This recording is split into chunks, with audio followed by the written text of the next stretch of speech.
नमस्कार, मैं हूं अंकुर और आप देख रहे हैं सत्य हिंदी का न्यूज बुलेटिन। एक नजर अब तक की सुर्खियों पर। विपक्ष के हर नेता के बोलने पर nothing is going on record कहने वाले सभापति जगदीप धनखड़ के खिलाफ अविश्वास प्रस्ताव लाने की तैयारी विपक्ष कर रहा है। पूरा विपक्ष इस बात के लिए एकजुट होता दिख रहा है। कांग्रेस की तरफ से अविश्वास प्रस्ताव लाया जाएगा, लेकिन इसे टीएमसी से लेकर सपा तक का समर्थन हासिल हो गया है। बड़ी बात यह है कि अभी तक 70 हस्ताक्षर करवा लिए गए हैं। बता दें, इस समय राज्यसभा में जॉर्ज सोरोस के मुद्दे पर जबरदस्त बहस देखने को मिल रही है। इस मुद्दे पर जिस तरह का रवैया सभापति जगदीप धनखड़ ने दिखाया है, उससे खफा होकर ही कांग्रेस ये अविश्वास प्रस्ताव लेकर आ रही है। कई दूसरे विपक्षी दल भी इस बार कांग्रेस के साथ खड़े हो गए हैं। ऐसे में आने वाले दिनों में सियासी बवाल बढ़ने जा रहा है। अब समझने वाली बात यह है कि किसी भी सभापति को उनकी कुर्सी से हटाने के लिए कम से कम 50 हस्ताक्षर की जरूरत होती है। उस जरूरी समर्थन मिलने के बाद ही अविश्वास प्रस्ताव लाया जा सकता है। अब यहाँ तो क्योंकि 70 हस्ताक्षर होने का दावा किया गया है, उस वजह से माना जा रहा है कि इस बार उपराष्ट्रपति की मुश्किलें बढ़ सकती हैं। वैसे सबसे बड़ा आरोप जगदीप धनखड़ पर विपक्ष का ये रहा है कि उन्होंने जॉर्ज सोरोस के मामले में बिना विपक्ष को विश्वास में लिए चर्चा शुरू करवा दी थी। यहाँ तक कहा गया है कि उनकी तरफ से बीजेपी नेताओं को तो चुन चुनकर बोलने का मौका दिया गया। बता दें, उपराष्ट्रपति राज्यसभा के पटतेन सभापति होते हैं। उन्हें हटाने के लिए राज्यसभा में बहुमत से प्रस्ताव पारित करना होगा। प्रस्ताव लाने से 14 दिन पहले नोटिस भी देना होगा।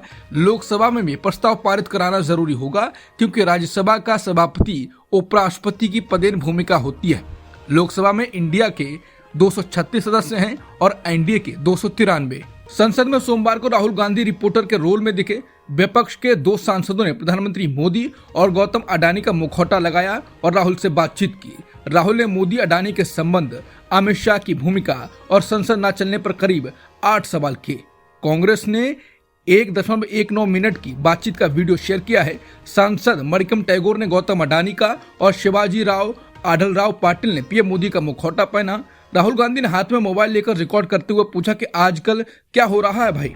अडानी का मुखौटा पहने सांसद मोदी का मुखौटा पहने सांसद की पीठ थपथपाते हुए कहता है, आजकल मैं जो भी बोलता हूँ ये करता है। राहुल गांधी बोले, आप क्या करते हो, आप क्या चाहते हो। अडानी का मुखौटा पहने सांसद बोले, कुछ भी चाहता हूँ, एयरपोर्ट चाहिए, कुछ भी चाहिए। राहुल गांधी ने पूछा कि अगला आप क्या लेने की कोशिश कर रहे हो। अडानी का मुखौटा पहने सांसद ने मोदी का मुखौटा पहने सांसद की पीठ थपथपाते हुए कहा, हमारी मीटिंग आज शाम को है, ये भाई है अपना। इस पर राहुल और वहां मौजूद सांसद जोर से हंसे।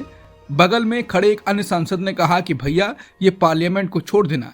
इस पर अडानी का मुखौटा पहने सांसद ने कहा, वो देखते हैं। फिर राहुल गांधी ने पूछा कि आप अपने रिश्ते के बारे में बताइए।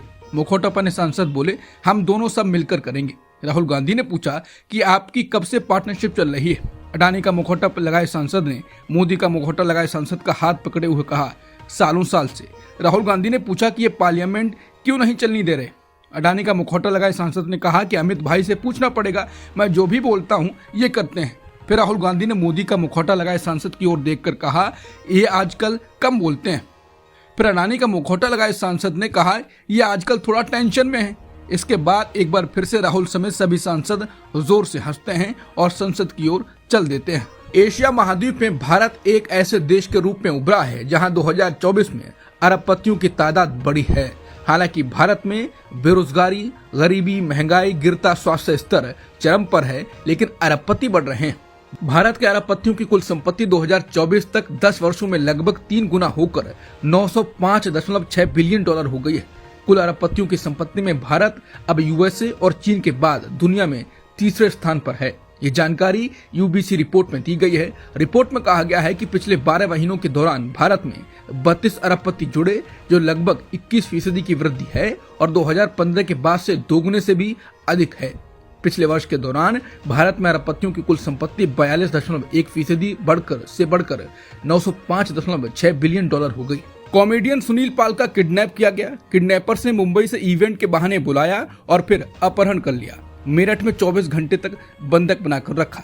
अपहरणकर्ताओं ने कॉमेडियन के साथ मिलकर ज्वेलरी खरीदी और फिर 8 लाख रुपए की फिरौती लेकर फरार हो गए। हालांकि एनबीटी से बात करते हुए सुनील पाल ने बताया कि चलते चलते ऐसी बात बोल गए कि इमोशनल हो गया। सुनील पाल ने बताया कि बदमाशों ने उनसे कहा कि हम बुरे इंसान नहीं हैं, मजबूरी में ऐसा कर रहे हैं क्योंकि हम बेरोजगार हैं। माँ कसम, रोजगार मिलते ही आपके पूरे रुपए वापस कर देंगे। ये कहते हुए मुंबई जाने का एयर टिकट देते हुए मेरठ दिल्ली एक्सप्रेसवे पर उन्हें छोड़ गए। मध्य प्रदेश के विदिशा से एक हैरान कर देने वाला मामला सामने आया है। विदिशा के भाजपा जिला उपाध्यक्ष योगेंद्र सोलंकी खड़ेर पर रेप का आरोप लगा है।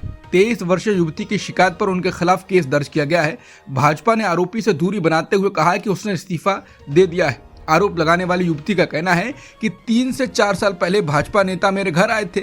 उस समय मेरे माता पिता बाहर गए हुए थे और उसी का फायदा उठाकर उन्होंने मुझे डरा धमकाकर मेरे साथ गलत काम किया। किसी को ना बताने की धमकी भी दी थी। पुलिस अधिकारी ने कहा कि पीड़िता का लंबे समय तक यौन शोषण किया गया है। विदिशा के पुलिस उपाधीक्षक रोहित केशवानी ने कहा कि घटना सामने आने के बाद पुलिस ने तेजी से कार्रवाई की। वहीं रेप का मामला दर्ज होने के बाद योगेंद्र सोलंकी ने खुद को फंसाए जाने का आरोप लगाया। देश के पूर्व चीफ जस्टिस डीवाई चंद्रचूड़ ने अभिव्यक्ति की आजादी को लेकर बड़ा बयान दिया और कहा कि ज्यादा आजादी भी अच्छी नहीं है। उन्होंने इसको लेकर चिंता जताई और कहा कि अगर इसे बिना रोक टोक के जारी रखा जाए तो अधिक शक्ति रखने वाले लोगों के हथियार बन सकता है, जिससे गरीब और कमजोर वर्गों की आवाज दबाई जा सकती है। संविधान दिवस पर व्याख्यान देते हुए पूर्व सीजेआई डीवाई चंद्रचूड़ ने कहा कि असमान समाज में शक्तिशाली लोग अपनी आजादी का उपयोग कमजोर वर्गों के खिलाफ काम करने के लिए कर सकते हैं, इसलिए ज्यादा आजादी भी अच्छी नहीं है। हालांकि उनके इस बयान का अर्थ समझ नहीं आ रहा है कि कुछ शक्तिशाली लोग तो बोल नहीं रहे, जो बोल रहे हैं वो दूसरे तबके के लोग हैं, तो उनका अर्थ क्या है। इलाहाबाद हाईकोर्ट के जस्टिस शेखर कुमार यादव ने रविवार को एक कार्यक्रम में ऐसा बयान दिया है जिस पर चर्चा शुरू हो गई है। जस्टिस यादव विश्व हिंदू परिषद की ओर से आयोजित कार्यक्रम में यूनिफॉर्म सिविल कोड विषय पर बोल रहे थे। इस दौरान उन्होंने कहा कि हिंदू मुसलमानों से उनकी संस्कृति का पालन करने की अपेक्षा नहीं करते हैं, बल्कि वो चाहते हैं कि वो उसका अनादर ना करें। द हिंदू की रिपोर्ट के मुताबिक जस्टिस यादव ने कार्यक्रम में कहा कि कई पत्नियां रखने, 3 तलाक या हलाला करने का अब कोई बहाना नहीं रह गया है। ये प्रथाएं अब नहीं चलेंगी। उन्होंने कहा कि मुझे ये कहने में कोई हिचकिचाहट नहीं है कि ये भारत है और ये बहुसंख्यकों के हिसाब से चलेगा। इलाहाबाद हाईकोर्ट के जज जस्टिस शेखर कुमार यादव ने कहा कि ये जो कठमुल्ला है, कठमुल्ला ये सही शब्द नहीं हो सकता है, लेकिन मैं इसे कहने में कोई संकोच नहीं करूंगा क्योंकि ये देश के लिए हानिकारक हैं। ये हानिकारक हैं, देश के खिलाफ हैं और भड़काने वाले लोग हैं। वो ऐसे लोग हैं जो नहीं चाहते कि देश आगे बढ़े और हमें उनसे सावधान रहने की जरूरत है। इलाहाबाद हाईकोर्ट के जस्टिस शेखर कुमार यादव ने कहा कि आप 4 पत्नियां रखने, हलाला करने या 3 तलाक करने के अधिकार का दावा नहीं कर सकते हैं। महिलाओं को भरण पोषण देने से मना करना और दूसरे तरह का न्याय काम नहीं करेंगे। शाहबानो मामले में सुप्रीम कोर्ट ने भी माना था कि पीड़ित तलाकशुदा मुस्लिम महिला को गुजारा भत्ता दिया जाना चाहिए, लेकिन तत्कालीन केंद्र सरकार ने कुछ लोगों के सामने घुटने टेक दिए थे। उन्होंने कहा कि सिर्फ आरएसएस, बीएचपी या हिंदू ही समान नागरिक संहिता यानी यूसीसी की वकालत नहीं करते हैं, देश की आला अदालत भी इसका समर्थन करती है। बता दें, जस्टिस यादव काफी चर्चा में रहे हैं। वर्ष 2021 में उन्होंने गाय को राष्ट्रीय पशु बनाने जाने संबंधी बयान दिया था। इसके बाद उनकी चर्चा गरमाई थी। उन्होंने तब कहा था कि गाय एकमात्र ऐसा जानवर है जो ऑक्सीजन लेती है और छोड़ती है। उन्होंने कहा कि गोरक्षा को हिंदुओं के मौलिक अधिकार में शामिल किया जाना चाहिए। एनसीपी एसपी के प्रमुख शरद पवार ने पश्चिम बंगाल की मुख्यमंत्री ममता बनर्जी के उस बयान का समर्थन किया है जिसमें उन्होंने इंडिया ब्लॉक की कमान संभालने की इच्छा जाहिर की है। शरद पवार ने कहा कि तृणमूल कांग्रेस प्रमुख एक सक्षम नेता हैं और उन्हें विपक्षी गठबंधन का नेतृत्व करने की अपनी इच्छा दिखाने का अधिकार है। बता दें, सीएम ममता बनर्जी ने कहा था कि वो पश्चिम बंगाल के मुख्यमंत्री के रूप में अपनी भूमिका जारी रखते हुए विपक्षी मोर्चे को चलाने की दोहरी जिम्मेदारी संभाल सकती हैं। बता दें, इससे पहले समाजवादी पार्टी ने भी ममता के पक्ष में बयान दिया था। सपा प्रवक्ता उदयवीर सिंह ने कहा है कि अगर ममता बनर्जी ने कोई इच्छा जाहिर की है तो इंडिया ब्लॉक के जो नेता हैं वो इस पर विचार करके उनका सहयोग लें। इसमें इंडिया गठबंधन मजबूत होगा। केंद्रीय मंत्री किरेन रिजिजू ने राहुल गांधी पर निशाना साधा। मंत्री ने कहा कि कांग्रेस और उनके इंडी गठबंधन में क्या चलता है हम उसमें हस्तक्षेप करने का कोई इरादा नहीं रखते, लेकिन हमने भी सुना कि इंडी गठबंधन में राहुल गांधी के नेतृत्व को लेकर सबने सवाल उठाया है और कहा कि राहुल गांधी से इंडी गठबंधन नहीं संभाला जा सकता, उनके पास नेतृत्व की क्षमता नहीं है। अब राहुल गांधी के पास नेतृत्व की क्षमता नहीं है तो हम इस मुद्दे पर ज्यादा कुछ नहीं बोल सकते, हमको तो भारत को चलाना है। बता दें, ममता बनर्जी कह चुके हैं कि वो इंडिया गठबंधन का नेतृत्व करने के लिए तैयार है। टीएमसी भी कांग्रेस और राहुल गांधी पर सवाल उठा चुकी है। कांग्रेस के वरिष्ठ नेता और लोकसभा में नेता प्रतिपक्ष राहुल गांधी रविवार को 1 दिवसीय दौरे पर जयपुर आए। जयपुर के पास सामोद इलाके में स्थित खेड़ापति बालाजी धाम में आयोजित कांग्रेस के सर्वोदय संगम शिविर यानी एक ट्रेनिंग प्रोग्राम में राहुल गांधी ने हिस्सा लिया। ये ट्रेनिंग प्रोग्राम पार्टी की ओर से हर साल आयोजित किया जाता है। इस शिविर में देश, दुनिया और शहरी विकास की समझ को विकसित करने और वर्तमान राजनीति पर चर्चा होती है। राजनीतिक समझ बढ़ाने के लिए इस तरह के कार्यक्रम होते हैं। इसमें कांग्रेस के नए नेताओं को ट्रेनिंग दी जाएगी कि वो कैसे काम किया करें। फुट सोल्जर तैयार किए जाएंगे ऐसा कहा जा रहा है, क्योंकि अभी कांग्रेस के पास ऐसे नेता नहीं है। जयपुर दौरे पर आने के दौरान राहुल गांधी के लिबास को देखकर राजनीतिक गलियारों में चर्चाएं होती रही। राहुल ब्लैक कपड़ों में जयपुर आए थे। उन्होंने ब्लैक कलर की टी शर्ट और ब्लैक कलर की ही पैंट पहन रखी थी। वहीं शिविर में राहुल गांधी मार्शल आर्ट की व्हाइट यूनिफॉर्म में नजर आए। बताया जा रहा है कि शिविर में मार्शल आर्ट की ट्रेनिंग भी हुई, जिसमें हिस्सा लेने के लिए राहुल गांधी ने यह यूनिफॉर्म पहनी थी। मार्शल आर्ट की यूनिफॉर्म वाली तस्वीरें सोशल मीडिया पर काफी वायरल हो रही हैं। बीजेपी ने सोमवार को राज्यसभा उपचुनाव के लिए उम्मीदवारों की सूची जारी की। पार्टी ने हरियाणा से राष्ट्रीय महिला आयोग की पूर्व अध्यक्ष रेखा शर्मा, आंध्र प्रदेश से रयागा कृष्णैया और ओडिशा से सुजीत कुमार को उम्मीदवार घोषित किया है। ईवीएम में गड़बड़ी को लेकर महाविकास अघाड़ी के नेता अब आक्रामक रुख अपना रहे हैं। एक तरफ जहां जगह जगह आंदोलन और इस मुद्दे को जोर शोर से उठाया जा रहा है, वहीं अब महाविकास अघाड़ी के 2 विधायकों ने सशर्त इस्तीफे की पेशकश कर दी है। दोनों नेताओं ने कहा कि अगर चुनाव आयोग या सरकार बैलेट पेपर से चुनाव कराने की तैयारी दिखाए तो हम इस्तीफा देने को तैयार हैं। मिली जानकारी के अनुसार मार्केटवाड़ी में एनसीपी एसपी के विधायक उत्तम जानकर ने तो शरद पवार के समक्ष इस्तीफे की पेशकश कर दी है। दूसरी तरफ शिवसेना उद्धव ठाकरे के विधायक सुनील राउत ने भी साफ चेतावनी दी है कि अगर चुनाव आयोग बैलेट पेपर से चुनाव की अनुमति देता है तो मैं इस्तीफा देकर फिर से चुनाव लड़ने को तैयार हूं। बता दें, मार्केटवाड़ी गांव में ग्रामीणों ने ईवीएम के खिलाफ बैलेट पेपर से चुनाव कराने की बात करी थी। कराना भी चाहा था, लेकिन पुलिस ने गांव घेर लिया और वोटिंग नहीं होने दी। ईवीएम को परीक्षा से नहीं गुजरने दिया। बीजेपी जॉर्ज सोरोस के कंधे पर बंदूक रखकर कांग्रेस पर हमलावर है। केंद्रीय मंत्री किरेन रिजिजू ने कहा कि जॉर्ज सोरोस का मामला संसद में उठ चुका है।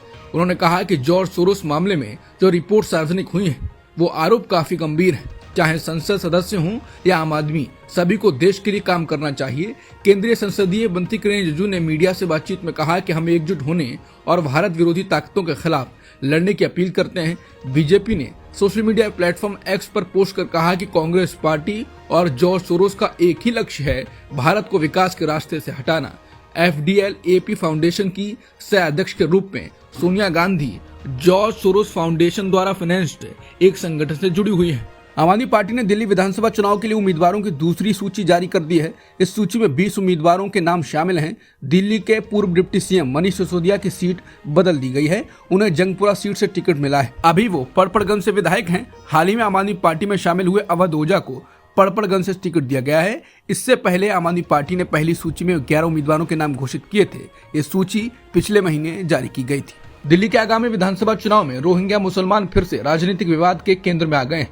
सत्तारूढ़ आम आदमी पार्टी और विपक्षी बीजेपी एक दूसरे पर आरोप लगा रहे हैं कि उन्होंने रोहिंग्या मुसलमानों को दिल्ली में लाकर अवैध रूप से बसाया। भाजपा का आरोप है कि आपने पिछले 1 दशक में रोहिंग्या और बांग्लादेशियों को अवैध रूप से मतदाता पहचान पत्र प्राप्त करने में मदद की। इसके जवाब में आम आदमी पार्टी ने केंद्रीय मंत्री हरदीप सिंह पुरी के 2 साल से अधिक पुराने बयान को उछाल दिया, जिसमें वो कह रहे हैं कि रोहिंग्या शरणार्थियों को बक्करवाला में सस्ते फ्लैट में स्थानांतरित किया जाएगा। हालांकि बाद में केंद्र सरकार ने हरदीप सिंह पुरी के इस बयान का खंडन कर दिया था। एक्स पर आप नेताओं ने लिखा है कि केंद्रीय मंत्री हरदीप पुरी का बयान स्पष्ट सबूत है कि ये भाजपा थी जो दिल्ली में रोहिंग्याओं को लाने और बसाने के पीछे है। मुख्यमंत्री आतिशी ने पुरी का पुराना पोस्ट शेयर करते हुए लिखा, बीजेपी के लोग अरविंद केजरीवाल पर झूठे आरोप लगाने की इतनी जल्दी में थे कि वो भूल गए कि रोहिंग्या को दिल्ली में कौन लाया, किसने और कहां बसाया। लेकिन सच्चाई के बारे में बात यह है कि वो हमेशा सामने आती है। आरबीआई के नए गवर्नर संजय मल्होत्रा बनने जा रहे हैं। वो 11 दिसंबर से अपना पद संभाल लेंगे। वर्तमान गवर्नर शक्तिकांत दास का कार्यकाल अब समाप्त होने जा रहा है। ऐसे में नए गवर्नर के रूप में संजय मल्होत्रा के नाम पर मोहर लगाई गई है। 10 दिसंबर को वर्तमान गवर्नर शक्तिकांत दास का कार्यकाल समाप्त हो जाएगा। सीरिया की मौजूदा स्थिति पर भारत ने सोमवार को प्रतिक्रिया दी है। विदेश मंत्रालय ने बयान जारी कर कहा कि हम सीरिया में जारी घटनाक्रम पर नजर रख रहे हैं। हम मानते हैं कि सीरिया की एकता, संप्रभुता और अखंडता को संरक्षित करने की दिशा में सभी पक्षों को मिलकर काम करने की जरूरत है।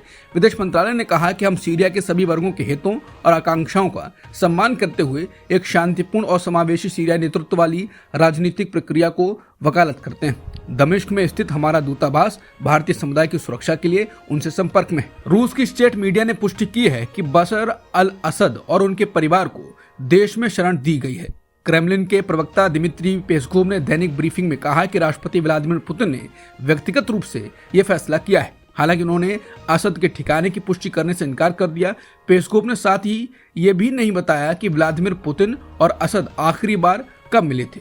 उन्होंने कहा कि निकट भविष्य में उनकी यानी पुतिन की असद से मिलने की योजना नहीं है। अमेरिकी राष्ट्रपति जो बाइडेन ने कहा है कि सीरिया पर अमेरिका के नजरिए ने मध्य पूर्व में सत्ता के संतुलन को बदल दिया है। बाइडेन ने कहा कि हम इस तथ्य से वाकिफ हैं कि आईसिस अपनी क्षमता को फिर से स्थापित करने और खुद के लिए सुरक्षित ठिकाना बनाने के लिए इस खालीपन का फायदा उठाने की कोशिश करेगा। हम ऐसा नहीं होने देंगे। इससे पहले अमेरिकी विदेश मंत्री एंटनी ब्लिंकन ने कहा था कि असद सरकार के विश्वसनीय राजनीतिक प्रक्रिया में शामिल होने से इनकार करने और रूस और ईरान के समर्थन पर निर्भर रहने की वजह से सरकार का पतन हुआ। अब तक की सुर्खियों में इतना ही। बाकी खबरों के लिए बने रहिए सत्यहिंदी.com के साथ।